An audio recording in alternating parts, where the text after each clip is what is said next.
You plead for happiness in life, but security means more to you, even if it costs you your backbone or wrecks your whole life. Since you have never learned to seize upon happiness, to enjoy it and safeguard it, you lack the courage of integrity. Shall I tell you, little man, what kind of man you are? You listen to commercials on the radio, advertisements for laxatives, toothpaste, shoe polish, deodorants, and so on. But you are unaware of the abysmal stupidity, the abominable bad taste of the siren's tones, calculated to catch your ear. Have you ever listened closely to a nightclub entertainer's jokes about you, about himself, and your whole wretched world? Listen to your advertisements for better bowel movements and learn who and what you are. Listen, little man. Every single one of your petty misdeeds throws a light on the wretchedness of human life. Every one of your petty actions diminishes the hope of improving your lot just a little more. This is ground for sorrow, little man, for deep, heartbreaking sorrow. To avert such sorrow, you make silly little jokes. That's what you call your sense of humor. You hear a joke about yourself and you join in the laughter. You don't laugh because you appreciate humor at your own expense. You laugh at the little man without suspecting that you are laughing at yourself, that the joke is on you. And all the millions of little men fail to realize that the joke is on them. Why have you been laughed at so heartily, so openly, so maliciously down through the centuries? Have you ever noticed how ridiculous the common people are made to look in the movies? I will tell you why you are laughed at, little man, because I take you seriously, very seriously. An excerpt there from Wilhelm Reich's 46 book, Listen, Little Man, which was translated by Ralph Mannheim and has these wonderful illustrations by the illustrator of Shrek, no less, William Steig. I'm not sure if you could see the one there about chickens and inane chatter. So this is a book that has a strange, controversial reputation. Wilhelm Reich, and I will go into these phases, has different reputations at different times, but basically his entire reputation has culminated in the final one, which is filled with ideas of him being insane, ideas of him being mad, and a little bit of conspiracy and strangeness thrown in. And I would actually argue that this book, Listen, Little Man, originally written some between 43 and 46, and not really intended to ever be published, but was eventually published, it marks the beginning of that supposed era. Okay, it marks before this. You have the function of the orgasm, and then you have character analysis and a couple of others. But before this, the first real phase is the Freudian psychoanalytical phase, where Reich is pushing forward Freud's libidinal theory into his own libidinal psychoanalytical theories to do with armoring and the body. And then you sort of move through to a more orgone-focused phase, and then near the end, it's the Oriner experiments and a lot of the conspiratorial stuff to do with the FDA.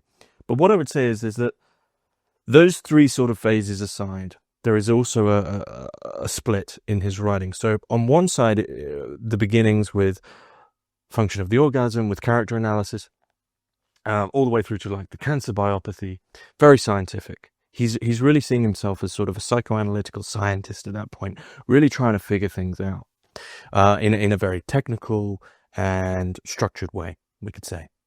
And what Listen, Little Man represents is it goes through after this to the murder of Christ, which is his overlooked theological work, to ether, God and devil, to the sexual revolution, to people in trouble.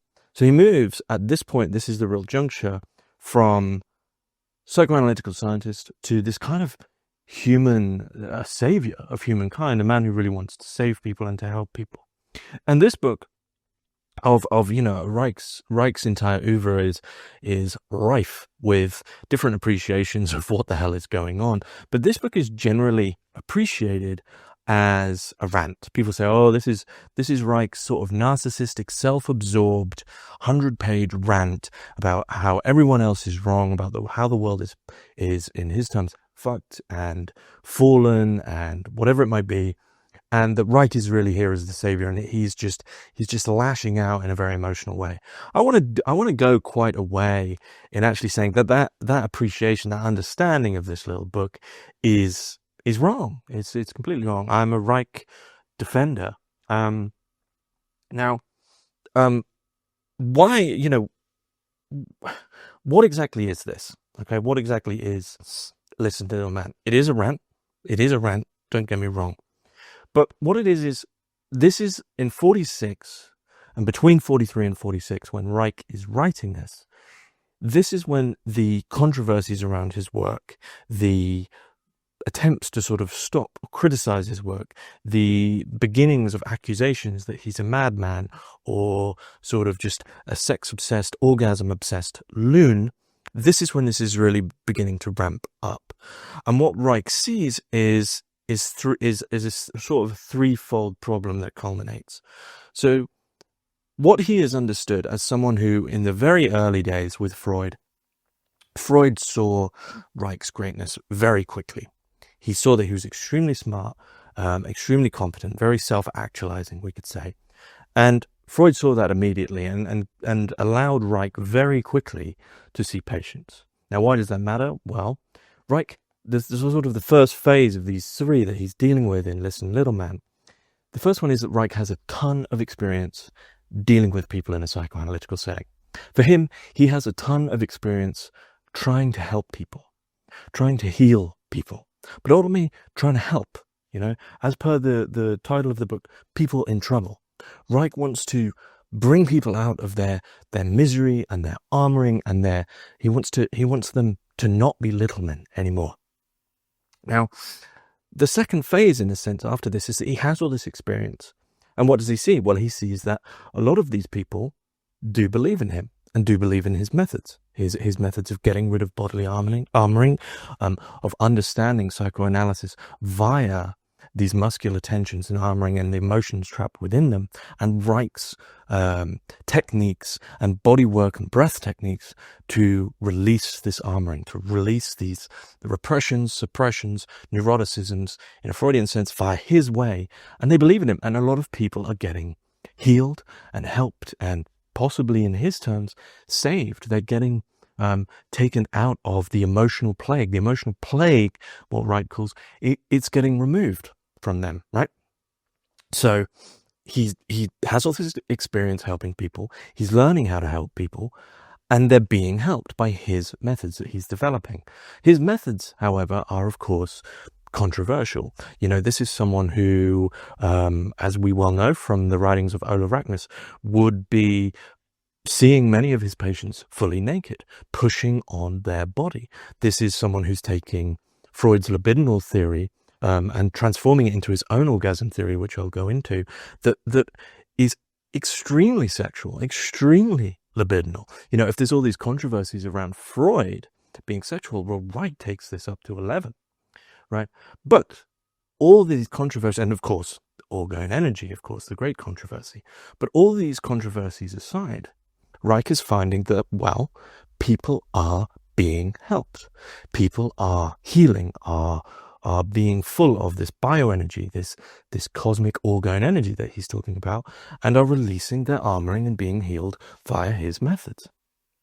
Which brings us to the key third part of what is happening, which is really the foundation, the emotional foundation of this book, which is that when push comes to shove, these very people will not stand by him, will not defend the truth.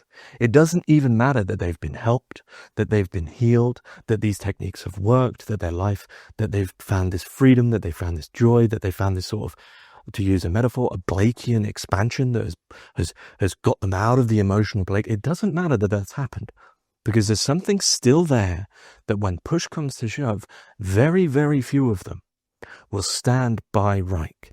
And what does that really mean? Very, very few of them will stand by truth if it means giving up security. And that, I think, that that specific type of fear of not standing by the truth because you may have to give up your comfortable, approved, secure life, that is the definition of the little man. Now, I wanted to go, I've written, this book is about 100 pages, and it is a rant. If I had to describe this book very quickly, it is an absolute piece of cultural dynamite that, if you wanted to, will kick you in your insecurity and kick you in the guts, which is what a good book should do, which is what the truth will always do. If you're not feeling uncomfortable, if you're not feeling like you have to suddenly deal with a tension, then you're probably not dealing with the truth. Now, I've sort of tried to write a list of traits, which, coincidentally does relate to the notion of character. I've written a list of traits from this book that really are you could say, what defines a little man. So, listen, little man. First and foremost, for Reich, the little man is the average man. He's common, right? Now, in the sense of the average and the common, that relates to the worker. Reich, of course, has this very drawn-out, strange, up-and-down relationship with Marxism, which we see mostly in his sex pole essays, but we see it throughout his work, and it evolves in quite a strange way, to the point where a lot of Marxists now would, as far as my understanding of this goes, wouldn't call him some sort of classical Marxist. It goes its own way, because Reich is always trying to emphasize on the libidinal side of things. But I will get to that in a little bit, when I also mention the mass psychology of fascism. But one of the key traits of the little man, and there will be more excerpts, is that he murders his friends and he appeals to his enemies. He kind of keeps them close. Now, what is this? He seeks approval. Okay, the little man. One of the key traits of the little man is he doesn't really have opinions. He doesn't really care about the truth. What does he care about? He cares about approval. So when the little man, in Reich's day, of course, reads a newspaper, or in our day sees a tweet or sees a news story, the little man doesn't think, do I agree with that in my experienced, lived truth of life, my own subjective life? He doesn't think that. His mind and his thoughts and his armoring immediately go towards, what would other people think of me if I agreed or disagreed with it?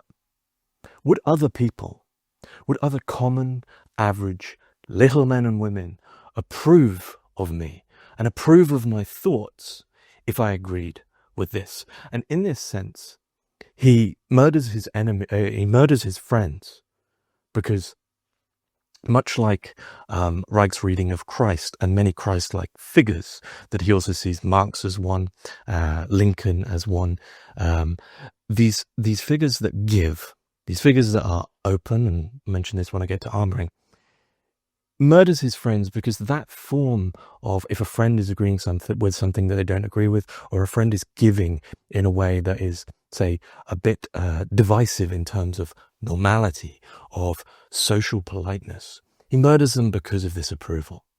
We've got to always remember that for the little man, the foundation, the thing that he always wants to hold on to, is security. So he murders his friends because they can't really be friends if he wouldn't stand by them if they were in some sense a threat to his security. So what are they? They're just approval.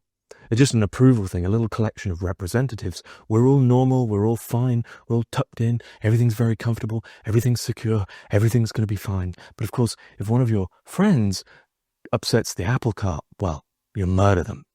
But this also means that he keeps his enemies close, because again, in that sense of whether or not agreement is to do with approval as opposed to actually agreeing with something, there's no such thing as this friend-enemy distinction.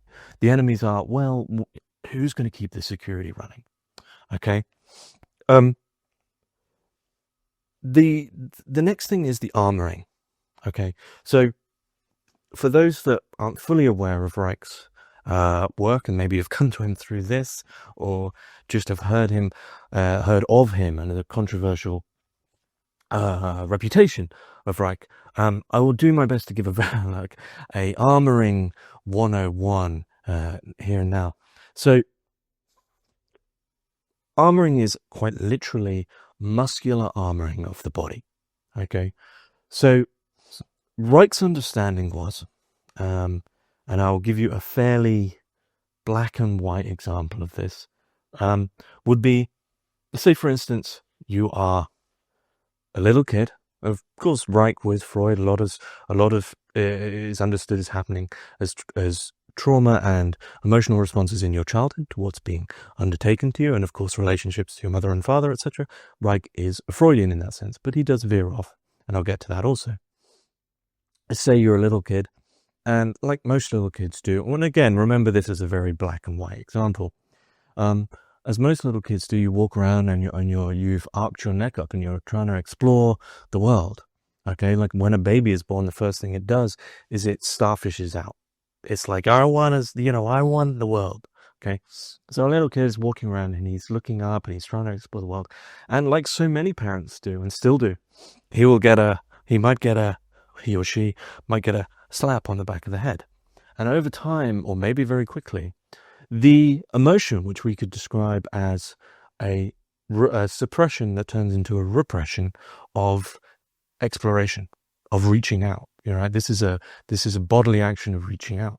This emotion, which is then transformed into, I should, keep my head down, stay safe, not explore. The movement from this, metaphorically and literally, to this, and we see many people walking around like this nowadays, just like head down. I don't want to explore the world. The world is, my parents told me to be careful, to not look around, look where I'm going, right? In this contraction, so this movement through to this, there we begin to see armoring. Okay, that is literally armoring. And also with the baby that wants to reach out in the world, what do we do when babies are born and they reach out into the world? We immediately wrap them up. We don't want that. Now, to give the example that is given in Man in the Trap, which is one of the great secondary works on Reich, and this is again is used as it's Ellsworth Baker. It's written by Ellsworth Baker. Think of an amoeba. Okay. So an amoeba is basically a single-celled organism. Now an amoeba, if it's left alone, will just slowly reach out into the world. Now, and if it's just completely left alone with no sort of prods or pokes or hurdles, it will just reach and reach and reach. It will explore and stretch out into the world in sort of a Blakean exploratory sense. If, however, it's poked with like a needle a few times, it will retract and then it will go, okay, that's over. I will try explore again, but a little more hesitant. If, much like the child in my example, if it's poked and poked and poked over and over and over again, it will contract and it will just stay contracted. And that is what armoring is. And so how does armoring relate to the little man? Well, I don't personally think that the little man is a character structure, which Reich has like 5 character structures of the rigid or the schizoid, and then the oral structure and the rigid structure. I don't think it's a character structure. I think it does have a certain form of armoring, and I think we see it all the time. And I think the main thing of the little man is to do with fear. And if we think about armoring in terms of security, okay, so one thing, like the example I give, is head down. A lot of little men might have no blood flow to their feet, to their extremities, because they just don't want to reach out into the world. They might find that actually their skin is very pale because that sort of reaching out is just not happening. And we find this. We find people who are kind of walking around, they're a bit dead and they don't want to go either way. And this form of approval, this form of security is a negation in every sense. Okay, it's like, what is going to be the decision, the actions that I should take as a little man that just won't upset anything? And in this sense, the armoring ends up just dead. Okay, it's quite literally dead, contracted. Okay, often see. I would argue the jaw is a classic one. It's a very binary place of armoring the jaw. And people who remember sort of comical drawings of high school bullies, or maybe real high school bullies, will remember that their jaw is right out, right? And they're like, and it's because they're trying to fend off everything. They're extremely angry at the world and trying to fend off everything. The inverse, which I think we see more of in the little man, we see it more and more commonly every day, is, and I'll struggle to do this, which is like a retracted jaw. like that, which is actually a physiological and armored sign of, I just want to please everyone. I just want everything to be fine. I want to please everyone. And I'm not going to make any sort of derisive or divisive moves that might upset or disapproval. Okay. Now, the armoring, and let me just grab, because I bookmarked the page so I make sure I get this right. The armoring, what Reich was doing after Freud, this can be a very long review because I love Reich. Reich saw in Freud a problem with his libidinal theory, with his sexual theories, especially his theory of the orgasm, and his understanding around the orgasm. And there's a fourfold understanding here. But what Reich saw was, well, Reich was asking these questions to Freud of like, well, what are your patients' sex lives like? What? And Freud's criteria for a healthy sex life was whether or not they had one. Okay, so yeah, well, they're all having sex, so it's fine. This is a bit rough, but that was pretty much what it was like. Reich then looks into the sex lives of Freud's patients, and he sees, well, hang on, this guy is taking ages to come, for instance, or this guy needs to masturbate all the time, multiple times a day, or these people fucking, they never ejaculate, or whatever it might be. And you realize, okay, they all have sex lives, but the whatever this orgasm function is intending to do is not really living up to what it should be doing, right? So for Reich, there's an orgasm formula, and he says in the function of the orgasm, this directs sex economic research. It directs so much of his research is in this simple formula, which is fourfold. Mechanical tension, so tense. There is a bioelectrical charge, that's phase 2. There is a bioelectrical discharge, phase 3. Then there is a mechanical relaxation. So what could we say? We say we're tense. That's stage 1. There is a charge, foreplay, arousal. There is a discharge, the orgasm, phase 3, which most people would think that's the most important phase. No. Then there is a relaxation. Okay. So what's Reich's point with this? You just get this back up here. Reich's point is, and I'll get back to how this relates to the little man very soon. Reich's point is, we focus on phase 3, we focus on the orgasm, we focus on fucking, on coming, on having that little high, well, that big high, whatever it might be, right? We focus on that. That's what we want to do all the time. And we see that in the entirety of what I would describe as our pornographic society. We see that in everything. I want the deep fried chorizo dinner because it's going to give me basically the equivalent of a gustatory orgasm. I want to, watch porn all day because orgasm feels good. I want I want the equivalent of a theme park pornographic life where you're always constantly focused on phase 3, which is the discharge. Yes, that feels good. Get rid of it. But if the point of the mechanical the bioelectrical discharge, the point of the orgasm is this phase 4, which is the mechanical relaxation. Well, Reich's point, put very roughly, is if you constantly need the bioelectrical discharge from phase 3, if you constantly need that, then clearly something is not being discharged. If you need porn, if you need to jerk off all day, if you are sex obsessed, which so much of our culture currently is, and is actually corralled around, well, something isn't working because the point of this is meant to allow for a relaxation, right?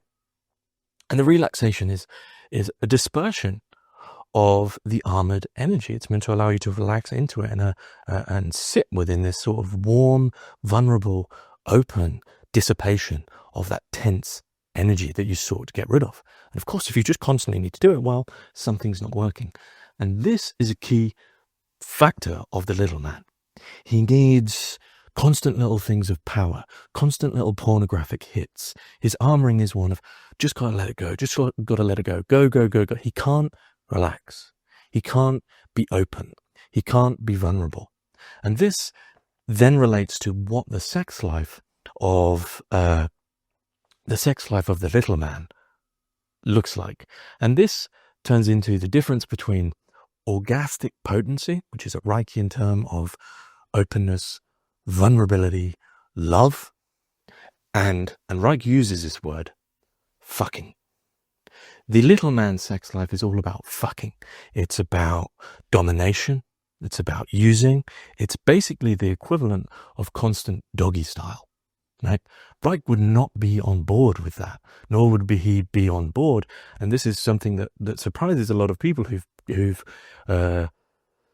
fell for the Reich meme that he's the king of the sexual revolution, and he would be for all kinds of what many people would consider, degenerate or like alternative acts. For instance, like he would be for anal sex, he would be for like facials, he would be for all of that. Actually, the complete opposite, because going back to the point about the release not reaching that fourth stage, Reich would say, well, if you need to do all these kind of things, if you need, in the case of doggy style fucking, if you need to basically use someone in that sense of just like, I just got to get rid of this release, then something is not working there. You're not getting the release that is natural to the birthright of orgastic potency, of love, of openness, of joy and vulnerability and softness that truly is there if you allow if you open yourself in such a way as to dissipate this armory. Okay, so I will go finally into another excerpt on this armoring. This is from 36 to 37. I've said it before and I say it again. You feel wretched and small and stinking and mentally mutilated. You feel impotent, tense, rigid, lifeless and empty. You haven't got a girl, or if you have, your only thought is to fuck her, to prove you're a man. You don't know the meaning of love. You're constipated. You take laxatives. You smell bad. Your skin is clammy or leathery. You have no feeling for the child in your arms, so you want to turn him into a little whipped dog. All your life you've been tormented by your impotence. It creeps into all your thoughts. It interferes with your work. Your wife has left you because you couldn't give her love. You suffer from compulsions, cardiac anxiety, and nervous tensions. You can't stop thinking about sex. Somebody tells you about my sex economy, tells you that I understand you and want to help you. I want to enable you to have your sexual life at night, so you can work in the daytime. Free your thoughts from about sex. I want your wife to be happy in your arms and not desperate. I want your children to be rosy-cheeked and not pale, loving and not cruel. But you say, sex isn't the only thing in life. There are other, more important things. That's the way you are, little man. And Reich, so the armoring, all those cases of armoring are given in multiple sort of not just workbooks, but case studies of patients in terms of the clammy skin, in terms of paleness, in terms of quite literally impotence, and of course the sex obsession, because again, the little man is rendered impotent. Okay, now what is the other cornerstone? So there's a cornerstone that some of you might already have discerned from what I've been talking about. This is an impotent individual, man or woman, an impotent man or woman, often literally and metaphorically, who wants more than anything security and will give over true belief, will give over truth. Security is far more important than truth to the little man.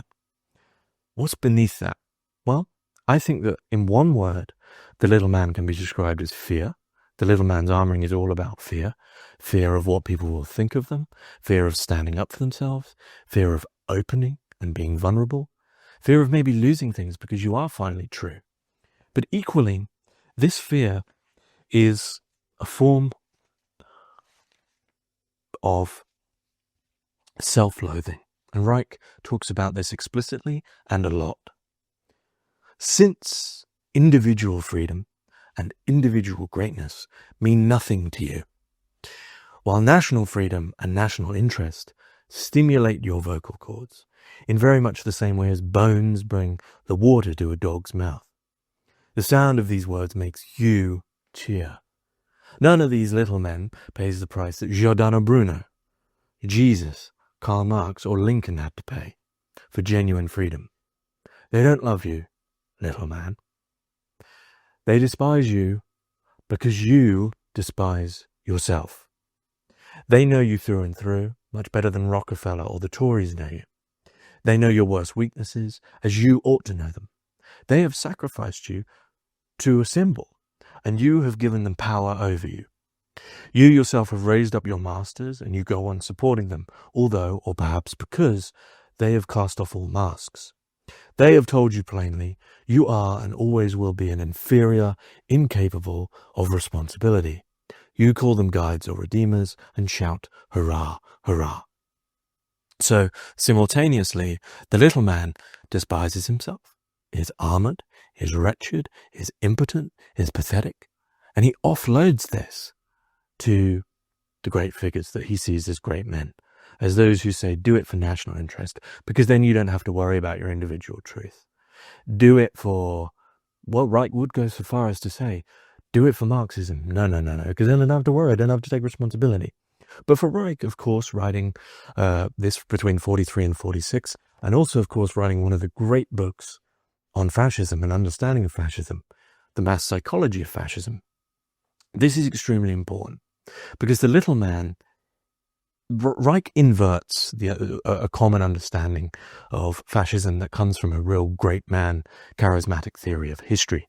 Okay, so a common understanding that I think is probably finding its way out now is the idea that individuals like Adolf Hitler, Mussolini, Stalin, whoever it might be, these great, and of course I mean that in sort of a historically contextual sense, these great men of history who are charismatic, hypnotic, can apparently understand the crowds, right?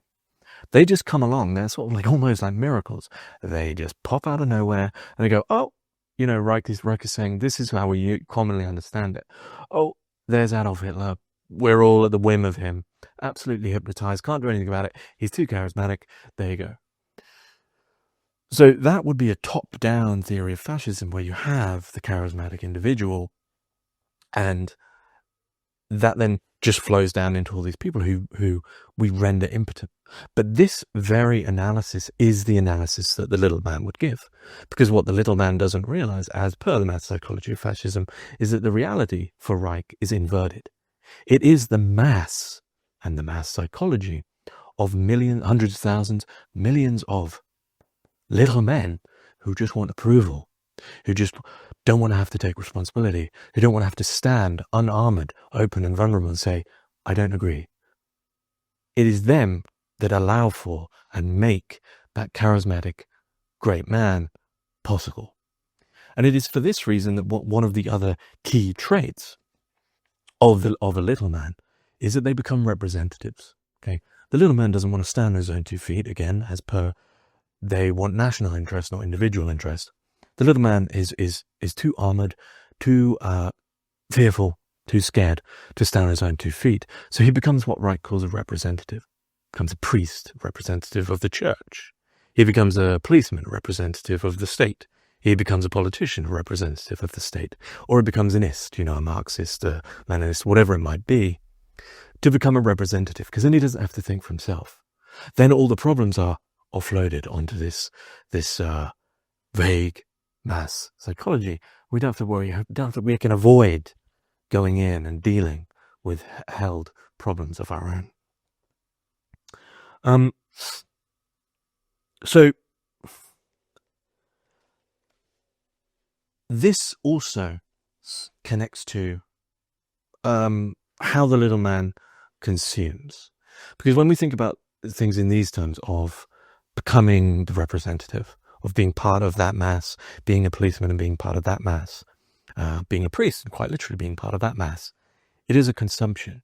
It's not a joy or a love or a happiness that is coming from the wellspring of life energy, which really Reich makes synonymous at certain points with God, though Reich does not believe in God, but he makes it synonymous with that in ether god, and devil, the becoming a representative of each of these, instead of, as I said, naturally developing from an openness, a joy, a love, a natural rhythm, a life energy, a movement, a freedom from oneself, from one's dissipation of tensions. One instead consumes. So instead of being with life energy in that way, being with the cosmic life energy, settling into it, one consumes, one takes. One is a representative who says, here's my happiness. My happiness is when the nationalism takes off. My happiness is when we as police get together and take them out. It's a consumption, which relates back, always, I think, something that's a little bit overlooked, is that it always relates back to the function of the orgasm. It relates back to that fourfold theory. When you can think about someone has a mechanical tension, I think we can apply it to, if one is a policeman, let's say, one has a mechanical tension that the world is not as ordered as it should be.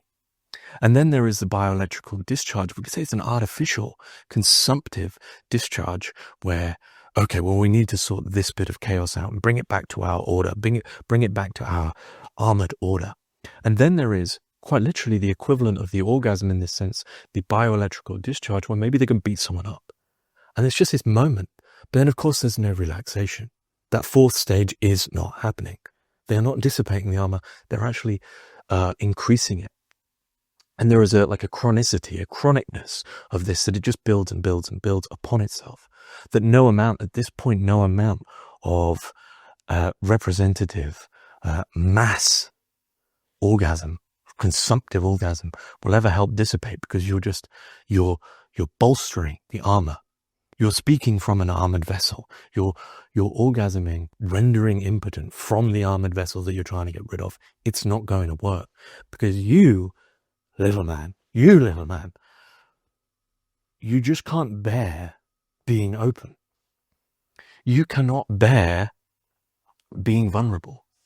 So many little men, I spoke about the head down, but the great irony is you'll see a lot of people today, their head's down, but somehow their chest is still. Either their shoulders are in, like that, which is one of fear, but also of protection, or their chest is up simultaneously while their head's down, as if to say, okay, I don't want to bother anyone, but equally, if you do come to me, I'm not open. I'm going to fend you off. I'm going to fend you off. And you just ends up in this contorted, pathetic little ball who just can't be open, who can't relax their chest, who can't relax their bowels in the case of constipation, or in the inverse case of loose bowel movements, someone who just constantly wants to please, who's just like, yeah, have it all. And this, only what we're talking about is happiness, right? Because for me, Reich is a great, you have never enjoyed happiness in full freedom, little man. That's why you consume it, why you take no responsibility for the preservation of your happiness. You haven't learned, you never had a chance, to cultivate your happiness with loving care. As a gardener cultivates his flowers and a farmer his wheat, great scientists and poets and philosophers have kept away from you, little man. Because in your company it is easy to consume happiness, but hard to cultivate it, and they were eager to cultivate theirs. And this is one of the not so hidden but more subtle areas of Reich's, of Listen, Little Man, which actually relates to the murder of Christ, mostly. And as I said at the start, there was these three things that Reich notices, is that he's healing people, so they're taking his energy, they're taking from him. The healing is working, so they are quite literally taking. So Reich, we could imagine it, Reich's over there and he's giving. Reich sees himself as a savior kind in this sense. He has risked all his security. He's risked everything, and eventually he risks his life. I mean, he's really killed for this truth. He risks everything to be able to heal people. Okay, so he is open in a way that risks death, that risks damage, that risks attack, we could say. He's purely open. And in this pure openness that in the murder of Christ is actually the reason he says that Jesus dies, or is killed, sorry, Jesus is murdered, is that he's so open that the little men of the world are fearful, are afraid. This person's so open, so free. But the little men, armored, they can't stand it. And of course, you'll know by now, why can't they stand it? Because it's a threat to security. It's a threat to normalcy. It's a threat to comfort. It's a threat to the armory. And so the other factor of this book is Reich is talking about how not only do people take, but people eventually just take. They can't give back, and then they kill you. They won't stand by you. They don't stand by the truth. They take everything. They take from the truth. They take all the energy and the openness and the love. They draw it into their stupid fucking armored selves. They bastardize it. And then they kill you. Because we consume happiness. It gets subsumed into the death grip of armory. You know, trying to be happy whilst being an unhappy person doesn't make any sense. You know, trying to make love but you're just a fucker does not make any sense. And so Reich sees that eventually these figures, such as himself, and the other factor of this is a book written, as I said, 46, about the time when the Orgone Institute is being very much attacked, and Reich's legitimacy is being very much attacked in a public manner, is that people have taken from him, and then when push comes to shove, they also kill him. They kill him by avoiding the responsibility of standing by the energy, by the truth that healed them. Because it would be very uncomfortable, wouldn't it, to stand up and say, Orgone energy is real. It would be very uncomfortable, wouldn't it, to stand up and say that Orgone pillows are really great and they will actually heal your headaches. It would be very uncomfortable to stand in front of a ring light and say that Wilhelm Reich was right and that everyone is armored and that everyone's misery is held in that armoring.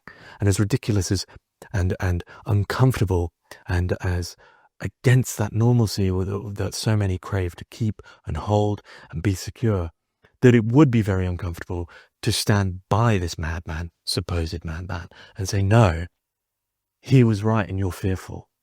He was right, and it could very well be that you are a little man and that you're scared, that you're really scared. It's fear. And as we well know, only fear dies. Now, let's go through to the truth, then through to misery, and I'll come to the end here. So, let's talk about the truth.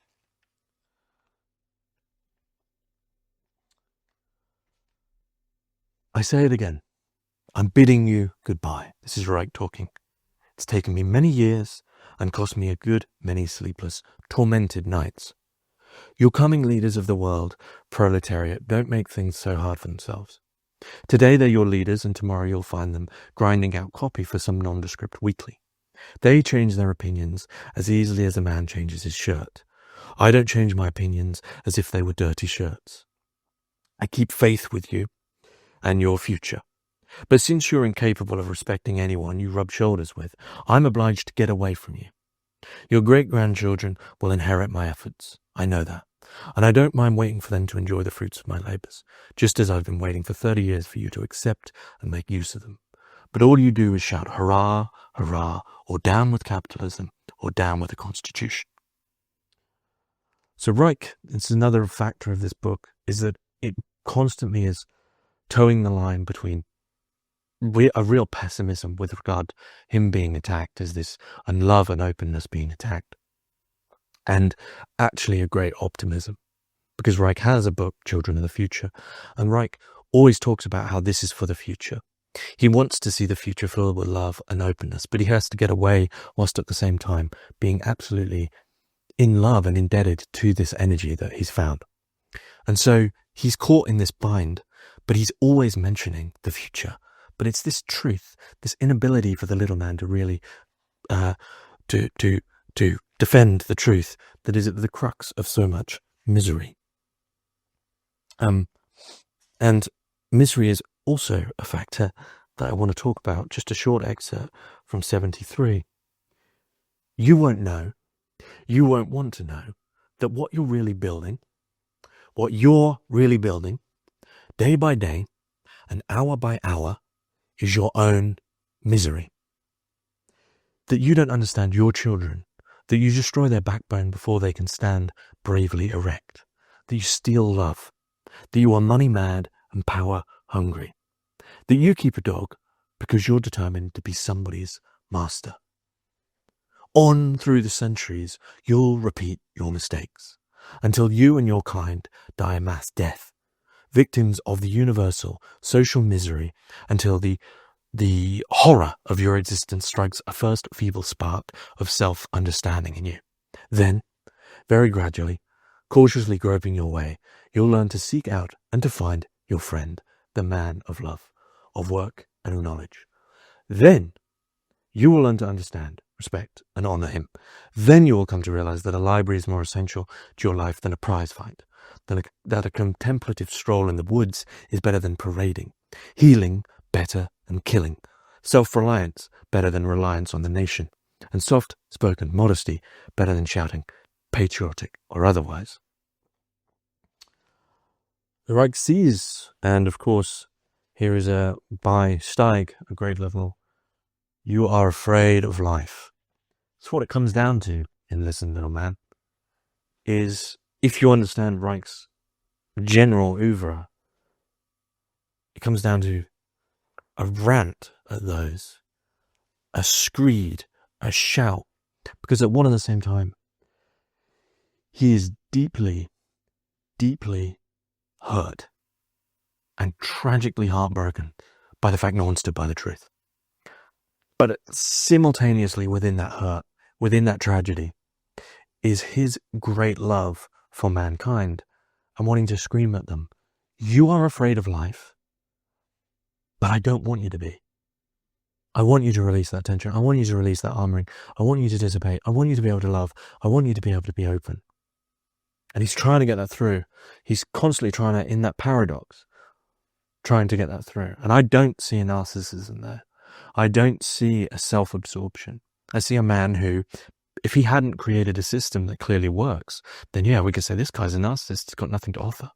But I see a man who's thoroughly developed a psychoanalytical, bioenergetic system and means to dissipate this built misery, to dissipate the character of the little man in us all, who is offering that and has offered that with an openness and a rigor and a tenacity that is unmatched in really any other historical figure. I mean, he's on par with many, but Reich found his truth and he was willing to and did die for it. So, let's talk about life. Let's go through to a little passage on life, and then I'll finish up.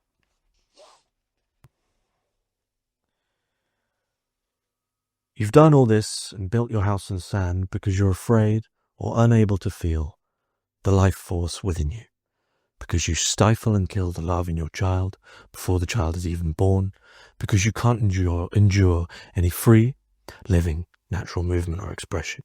It scares you out of your wits and you ask, what will Mr. Jones say? And again, by Steig, there's a great little drawing, illustration with those words. You can't endure any free, living, natural movement or experience, with a little dog bouncing along and little armoured block man behind him. So there is, for Reich, there is this cosmic life energy, close to the Elan Vital of Bergson in thought, close to I think it's key in certain more spiritual thoughts. But anyway, for Reich, we've got the organ, we've got the life energy. We've got energy, free, living, vibrant, joyous energy. And what does the little man do with anything like that? What does the little man do? Comes across a dog that's bouncing around or a child that just wants to run. No, don't do that. Can't bear that. What does he do in himself when he might want to have a little, even just a movement of his limbs. We see this with the natural living expression of regulation in children. That children are doing weird little things with their bodies all the time, like whatever it might be. And we stop doing all this because no, that wouldn't be right. That wouldn't be correct. That wouldn't be approved. What would people think of me? What would people think of you, little man, if you actually opened yourself and were vulnerable to natural, living, free energy? What would they think of you? Maybe you'd look so silly.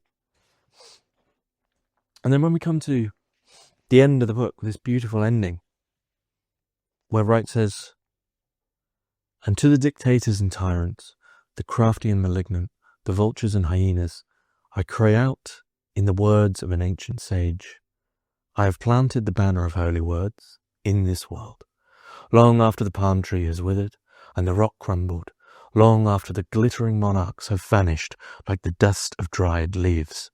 1,000 arcs will carry my word through every flood. It will prevail." Reich is really saying that love will prevail. Now, that's the bulk. It's the bulk of my review. But I wanted to do this book some justice. It's one of my favorite books. It is, I read it probably ever since I've got it, probably every 6 months. It's a very short book. It's only about 120 pages. And it's fun to read. It really is dynamite. It is a man who, without any reservations, with an openness that has a passion and a fire, is giving his all and trying to really, just without the psychoanalyst sofa, without the science, without the orgone box, without any of these trappings, he's trying to push all that away. And instead of going through that way, he just says, you know what? Screw it. I'm going to say exactly what I've wanted to say to all of you, both from that psychoanalytical setting, both to the journalistic setting of people who are attacking him, and also the setting of people who didn't defend him, saying, you know what, something just snapped, and he just wanted to poke through as honestly as he could. I said, this is you. You are the murderers. You are the ones who would have killed Christ. You are the ones who want security over truth. Listen, little man, because you are a little man. But equally, it's not just a finger-wagging. Many might say, well, it's hypocritical because it's a finger-wagging authoritarian thing that he's doing with this rant, but it's not. He's saying, listen, desperately wants everyone to be able to get their birthright of joy, free living energy, and to just dissipate those tensions. And ultimately, I think, to get rid of fear, to get rid of that gut-level fucking dread that comes from consistent, ceaseless, social, approved armoring. Don't do that, don't do this, tuck that in, don't give in to your desires. Constant armoring, literal and emotional. And he's saying you have every right to dissipate that, to finally fucking relax, to not be so afraid, to just say what you want to say. And so at one and the same time, he is angry, he's fiery, he's passionate, but it's because he's always seeing the future. He's seeing a future where he's found a path and he wants it to be full of love. The other thing I would say is that there's many places to begin with Reich. Of course, there's other discussions on my channel. David Bodella's book, The Evolution of His Work, is a good secondary. If you're skeptical about Reich and say, well, actually, no, I still think the orgone thing is nonsense, my chat with James Strick's book, Wilhelm Reich, Biologist, goes the furthest a book has really gone to dispel all the falsity around, not the idea that the organes are false, but the falsity that organes are false. He puts it in the context that Reich had it within, that before it got pulled around by others. Of course, if you're interested in the psychoanalytical side, The Function of the Orgasm and then Character Analysis is his psychoanalytical masterpiece. If you're interested in more of this social stuff, over how this does relate to everyday social lives of individuals and society, yeah, you've got mass psychology of fascism as a political look. You've got the sexual revolution as a like more of a sociological text. People in trouble about individuals. But in a way, okay, if you're thinking like, I want a feel of Reich, I want a feel of what was really going on beneath the surface. And also, if you just want to read a book that is one of the most joyous, fiery, passionate, rare gems of truth, whether or not you agree with it, but a truth, someone's truth that has bubbled up like the belly of a fucking dragon, then Wilhelm Reich's Listen Little Man is just this cultural, anomalous piece of dynamite that is pure joy to engage within. And if you allow it, like any fucking good book, if you allow it, you might see that, listen, little man, you're a little man. You might see that. You might finally see, you might finally just look within and go, I'm bloody terrified. And so many people are very wary of Reich's, especially the practices. Some of the practices are very potent and very, even just in the practice of maybe whether it's thrusting the air or making yourself gag or a strange breathing practice that you're doing naked on the floor. There's something in them that is primal and true and just want to release. You finally want to get through to that relaxation, that right that you have to not be miserable, that right that you have to get rid of all this bloody tension that has been piled and piled and piled upon you, and you've become calcified. The little man has become calcified, and you just can't even say a truth anymore. That's what this book can do if you allow it. That's my thoughts on Wilhelm Reich's 46 Listen, Little Man. Thanks for listening.